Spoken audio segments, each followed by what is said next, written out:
Olá, o nosso grupo ficou responsável por falar sobre a malária na gravidez, sob a orientação da professora Cássia Monteiro e da professora Josiane, e os discentes Tiago Tyson e Raquel Guzmão. Entrando aqui na introdução, a gente sabe que é uma variedade de eventos que podem acontecer na gravidez, assim causando a interrupção da gravidez. A malária na gravidez é um desses eventos que podem causar a interrupção da gravidez. Aqui na introdução, a malária é uma infecção parasitária que afeta os glóbulos vermelhos do sangue. Há 4 tipos de espécies principais de malária: a Plasmodium vivax, Plasmodium falciparum, Plasmodium ovari e Plasmodium marali.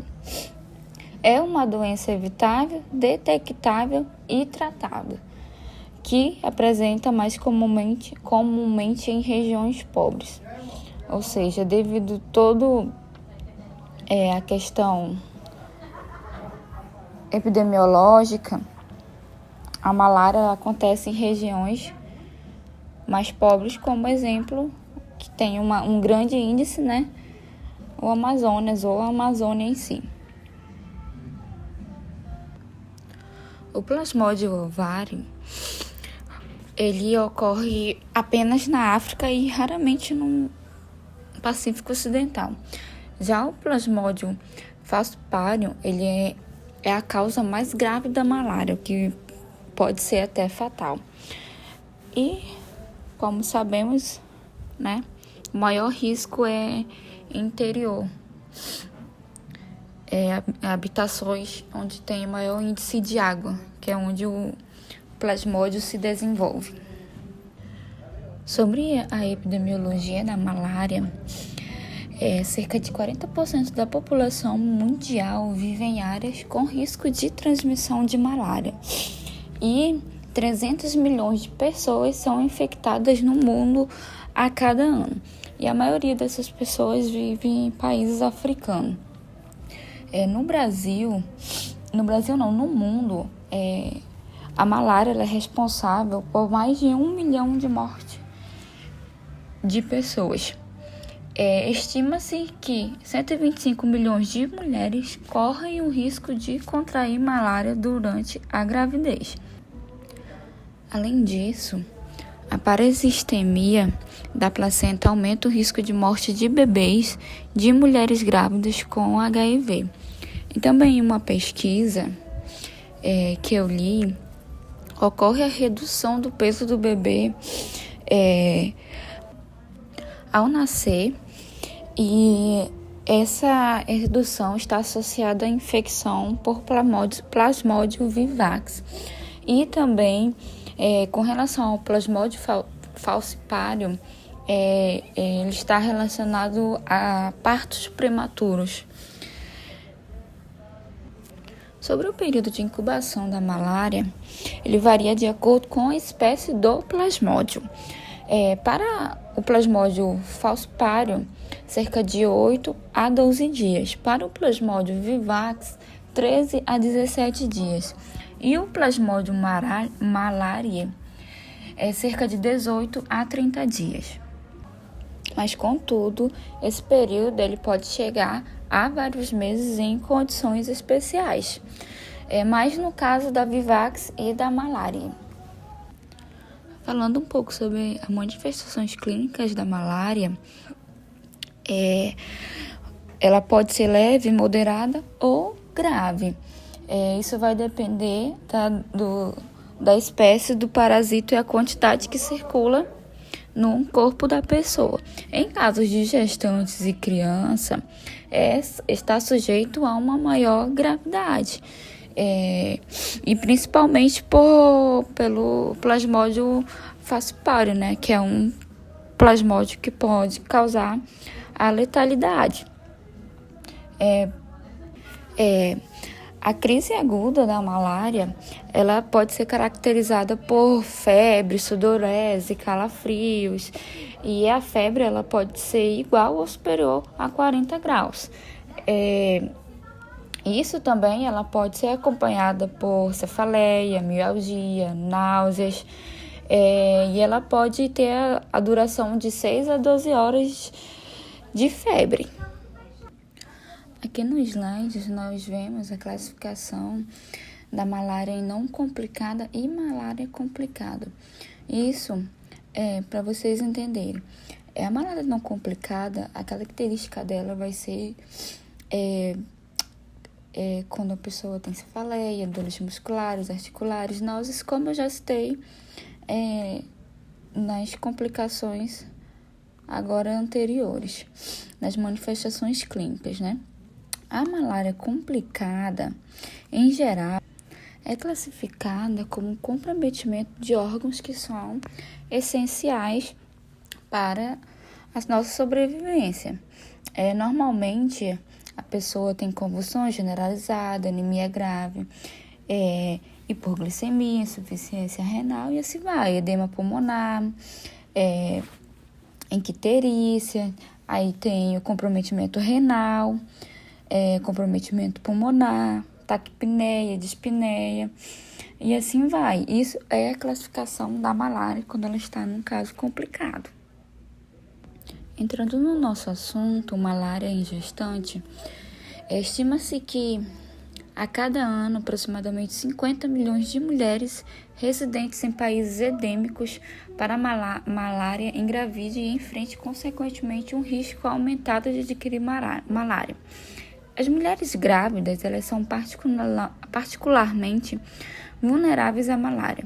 Isso ocorre porque a gravidez altera o estado de imunidade, tornando a mulher mais suscetível à infecção malárica e aumentando o risco das formas complicadas da doença, como a anemia grave da malária e o óbito materno. Com isso vem os riscos.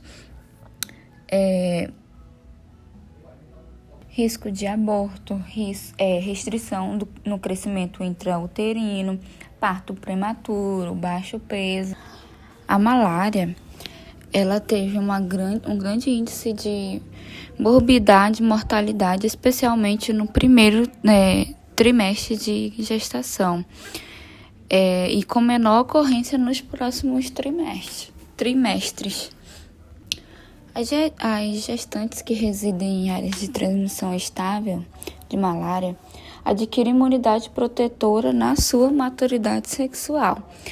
E há indícios importantes de associação de morbidade e mortalidade relacionado à malária, principalmente em primíparas. Em 2001 e 2002, um inquérito epidemiológico de base populacional realizado no município de Quari encontrou uma prevalência de infecção de 4,3% em gestantes, contra uma prevalência de 0,8% em mulheres não gestantes da mesma faixa etária. Ou seja, o índice ele é muito maior em gestantes. A malária é um risco para a mãe e para o bebê durante a gravidez. É um risco de vir a óbito tanto a mãe quanto o bebê. E assim, risco de a mãe e o bebê ter complicação durante a gestação. O modo de transmissão da malária, como sabemos, ela é transmitida pela picada fêmea do mosquito Anopheles infectada pelo plasmódio. Não há transmissão direta da doença de pessoa para pessoa. A melhor forma de evitar e de prevenção à malária consiste em evitar a picada do mosquito. Mais rara ainda é a transmissão congênita, ou seja, a transmissão da placenta para o feto, mas pode ocorrer. Quanto à grávida, a relação entre o plasmódio e a placenta pode gerar processo inflamatório, alterando a placenta e representando um risco para a grávida ou bebê que pode nascer com peso baixo. Falando agora sobre o ciclo de infecção, Ao se alimentar do sangue humano, a fêmea infectada deposita na pele da pessoa esporozóitos, células onde estão os plasmódios. Os esporozóitos entram na corrente sanguínea, vão para o fígado, invadem as células hepatócitas e se multiplicam. Cada esporozóito que entrou no fígado dá origem entre 10 a 40 mil novas formas. Eles rompem os hepatócitos e voltam para a corrente sanguínea. Essas novas formas invadem as hemácias, os glóbulos vermelhos, se reproduzem, rompem essas células e voltam para a corrente sanguínea em busca de novos glóbulos vermelhos. Na fase seguinte, os merozóitos dão origem aos gametócitos, formas sexuais do protozoário que infecta os mosquitos anófilos. O fato da placenta se constituir num local propício para a multiplicação do parasita torna as grávidas mais suscetíveis à malária. 28 com exacerbação dos sintomas e maior risco de complicações. As mulheres grávidas sofrem alterações hormonais e redução da imunidade, uma vez que a placenta tem a capacidade de proteger do sistema imunitário inapto e adaptativo materno. Meu nome é Thiago Tyson, acadêmico de enfermagem, e vou dar continuidade ao nosso assunto, que é sobre a malária na gravidez, e vou falar sobre o ciclo da infecção da malária. Bom, o ciclo do parasita Plasmodium, ele acontece da seguinte forma. A picada da fêmea do mosquito Anopheles, ela transmite através da sua saliva o plasmódio para a corrente sanguínea da pessoa. É na sua fase de esporozoito. Logo, os esporozoitos vão até o fígado, onde eles amadurecem e se multiplicam por cerca de 15 dias, dando origem à forma de merozoitos. Logo depois, os merozoitos rompem as células do fígado e atingem a corrente sanguínea, passando a invadir os glóbulos vermelhos do sangue. Já dentro das células sanguíneas infectadas, que são chamadas de esquizontes, os parasitas se multiplicam e rompem esta célula e passam a invadir outras, em um ciclo que dura de 48 a 72 horas. Dentro de cada esquizonte, o ciclo é variável de acordo com a espécie de plasmódio, sendo de 48 horas para a espécie de Plasmodium falciparum, vivax e ovale, e 72 para a malária. Durante o período em que as hemácias são rompidas e os esquizontes passam a ficar livres no sangue, os sintomas podem se acentuar, principalmente a febre e os calafrios. Dando continuidade ainda do ciclo da infecção, o fato da placenta se construir num local propício para a multiplicação do parasita torna as grávidas mais suscetíveis à malária, com exacerbação dos sintomas e maior risco de complicações. As mulheres grávidas sofrem alterações hormonais e redução da imunidade, uma vez que a placenta tem a capacidade de se proteger do sistema imunitário inato e adaptivo materno. Bom, as considerações fisiopatológicas. São mais frequentes a anemia materna severa e o baixo peso ao nascer, que contribuem para perdas de muitas vidas. As mulheres são mais suscetíveis durante a primeira gravidez. Em regiões de alto risco, a mortalidade materna e fetal são altas.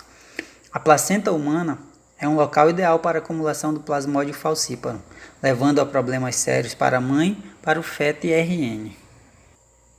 Bom, isso acontece porque as mulheres gestantes têm o seu estado modificado durante a gestação. Isso as torna suscetíveis a alterações do curso na gravidez, aumentando o risco dessas formas complicadas e aumenta os riscos como anemia, óbito materno, risco do RN, entre outras coisas. Bom, também vale ressaltar que essa infecção placentária, principalmente nas gestantes primigestas, elas apresentam risco aumentando a anemia, alteração da circulação do útero placentário e determinando deficiência de nutrientes, contribuindo para o baixo peso ao nascimento do RN, por prematuridade também, por retardo no crescimento intrauterino ou até mortalidade infantil. Os sintomas: febre, que pode surgir e desaparecer em ciclos, suores e calafrios, dor de cabeça forte, náuseas e vômitos, dor muscular em todo o corpo, fraqueza e cansaço constante, pele e olhos amarelados. Bom, isso são em pessoas que não são gestantes, mas isso não significa que não possa aparecer nas gestantes. Independente do que a pessoa está sentindo, de como a pessoa está, se é grávida, se é criança, se é adulto, se é homem ou mulher, não importa. Esses são alguns sintomas. Alterações, né, e complicações na gravidez. Bom, a mulher pode ter anemia, icterícia, convulsões, alteração da sensibilidade, coma, vômito, diarreia, edema agudo no pulmão, entre outras e muitas coisas. Diagnóstico. É feito rapidamente por meio do teste da tira reagente ou por meio da observação do parasita em microscópio em uma amostra de sangue. Quais são esses tipos de diagnóstico? O diagnóstico laboratorial, diagnóstico microscópico, testes diagnosticados rápidos, que são os TDRs, e diagnóstico por técnicas moleculares. Bom, no diagnóstico laboratorial, você deve fazer algumas perguntas sobre o que a pessoa está sentindo, se está com mal-estar, se é com frequência, se a síndrome ela é neurológica, respiratória, se os indivíduos eles residem na mesma localidade, gestantes que ainda estão no período de consulta do pré-natal também devem ser questionadas sobre isso, os doadores de sangue também. No diagnóstico microscópico, o método mais utilizado é o de gota espessa do sangue, colhida através da punção digital. Mas se a pessoa for fazer outros exames, ela já pode ser coletada também das veias da pessoa, não tem problema. Onde você analisa através do microscópio e vê se você encontra os parasitas, os parasitos. Os TDR, eles baseiam-se na detecção de antígeno dos parasitas por anticorpos. São revelados por métodos de imunocromatográfico. Esses são testes rápidos que te dão diagnósticos entre 15 e 20 minutos. Bom, o diagnóstico por técnicas moleculares, ele vem de técnicas da biologia molecular. Eles são usados mais em unidades de referência e de diagnóstico. Porém, a função dele é ótima, só que ele demora muito para a emissão do resultado. Lembrando que todos esses diagnósticos são baseados através de uma investigação que o profissional faz com o paciente, através de uma ficha de notificação e investigação que existe, que se chama CIVEP. Diagnóstico diferencial, incompatibilidade de RH, infecções por CMV, herpes, rubéola, toxoplasmose, sífilis. Ou seja, são doenças que elas se confundem com a malária. São infecções urinárias, tuberculoses, salmonelas septicêmicas, endocardite bacteriana. Todos apresentam febre, em geral a esplenomegalia. O tratamento é feito com medicamentos antimaláricos como cloroquina, primaquina, artemether e lumefantrina, ou artesunato e mefloquina, por exemplo, que atuam destruindo os plasmódios e impedindo a sua transmissão. Crianças, bebês e grávidas precisam de tratamento especial, com quinina ou clindamicina, sempre de acordo com as recomendações médicas. Geralmente é indicado o internamento hospitalar dessas pessoas com a malária. É válido ressaltar que existe uma tabela onde ela indica o que a pessoa tem que tomar, quais procedimentos para aquela pessoa, dependendo do peso, da idade, se é gestante ou não, se é jovem, se é adulto, qual medicamento tomar. Por exemplo, as grávidas, as gestantes, quando elas são contaminadas por malária vivax ou por ovário, elas tomam no primeiro dia, elas tomam cloroquina 4 No segundo, elas tomam 3, no terceiro, 3. Logo após, na tabela diz que elas tomam cloroquina semanal até um mês de aleitamento. Se ela pesar de 90 a 120 quilos, ou seja, o tratamento consiste em vários tipos de formas, de acordo com o que a pessoa necessita, com o que a prescrição médica recomendar. Até porque são várias e várias tabelas, não é somente uma, corrigindo, são várias e várias, e todas, cada uma com sua indicação, dependendo de como a pessoa está, ou como a pessoa é, de quem é, a idade e etc. Peso também, etc. Bom, conduta da malária na gravidez, né? Tem a conduta MIP, seus aspectos, o tratamento da malária, o manejo das complicações, o manejo do trabalho de parto. Aí você me pergunta, o que é MIP? Bom, MIP é um conjunto de medidas que visa manter as pragas abaixo do nível de dano econômico, social, ajudando as pessoas, ajudando as grávidas, como por exemplo, os mosquiteiros, que são inseticidas. Bom, o tratamento, como já foi dito, da malária, né? As gestantes, eu dei um exemplo lá atrás, que tem uma tabela que elas têm que tomar, seguindo aquela tabela, somente a cloroquina. Ou seja, toda a segurança, né, que nós devemos passar para a mulher e ter todo um cuidado com as gestantes durante esses manejos e o trabalho de parto. Profilaxia da malária. Permanecer no interior da habitação do anoitecer ao amanhecer, uso do mosquiteiro, usar roupas de mangas compridas e calças compridas, usar repelente de insetos nas áreas de pele exposta. Bom, é interessante dizer que a malária não há vacinas, não há remédios que possam te fazer não pegar, não contrair. Bom, somente métodos, né, que você pode fazer evitando de estar em lugares com vários índices, usando as coisas adequadas, quando está em um lugar que ali já tem várias pessoas acometidas daquela doença, e entre outras coisas, né, a prevenção.